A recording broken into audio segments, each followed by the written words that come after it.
Jonathan had a long running, he was born with 2 heart lesions. He's now 38. It was decided to do his surgery now while he was well, because things had started to change a little bit as he's got older. And it was a planned surgery which has proved to be quite successful. He's had a few little hiccups in his recovery, but other than that, they're quite happy with him, and we're due to go home soon. His first surgery, which was quite long, it was for the closing of 2 heart lesions, a valve repair, ended up being a valve replacement as well, and some repair to the artery in the heart. He was supposed to have had a pacemaker. They didn't do that at the initial surgery because his heart looked a bit angry. So they put them on the outside. That was on the Wednesday. By the Friday, he'd ripped one of the outside pacemakers off. So on the Friday, he had emergency to place of the pacemaker here, which again was very successful. Was due to go home last Tuesday morning, but his final echo showed that he had quite a lot of fluid around the heart, and he had that dealt with Friday of last week.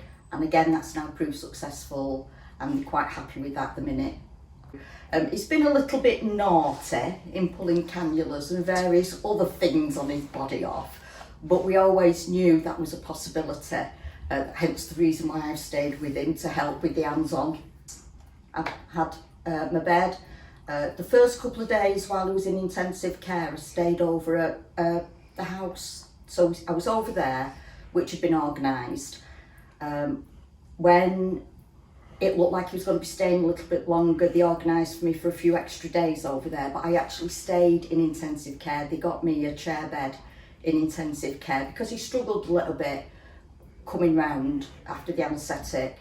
It was wonderful because even though I'd passed all the information over, even though he looks lovely and quiet and sedate, quite charming, when he's on one, he's not. And it can be quite upsetting for people who don't experience that. And he's also quite canny in that he knows people who can get away with things.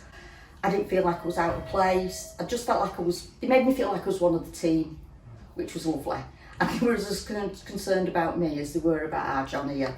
So, they made me eat and made me have a drink, which was lovely. Everybody who's had any dealings with Jonathan, no matter what the role, has been absolutely fantastic.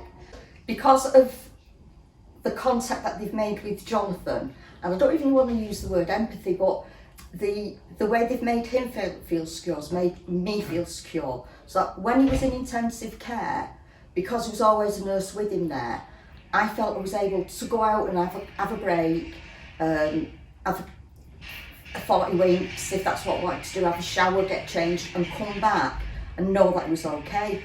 Because this is a new experience for me as well, because this is Jonathan's first long-term stay in hospital. So it's been a big confidence boost for me in that if it happens again, hopefully it doesn't, but that this experience has been so positive for both of us. I get dead emotional with this sort of stuff. It's been very, very professional. I've been kept informed every step of the way, and they've been very honest, even though it's sometimes been a little bit. They've been very honest and they've explained everything, and it's been done with love.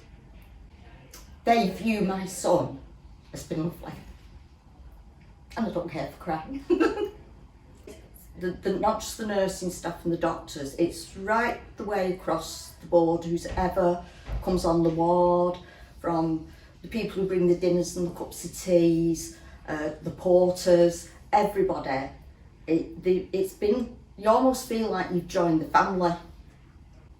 From where I was 3 weeks ago in worrying, I look back now and think, well, other than obviously the risks that were involved in the surgery, but the actual stay in hospital has been lovely. If a stay in hospital can be, it's been brilliant.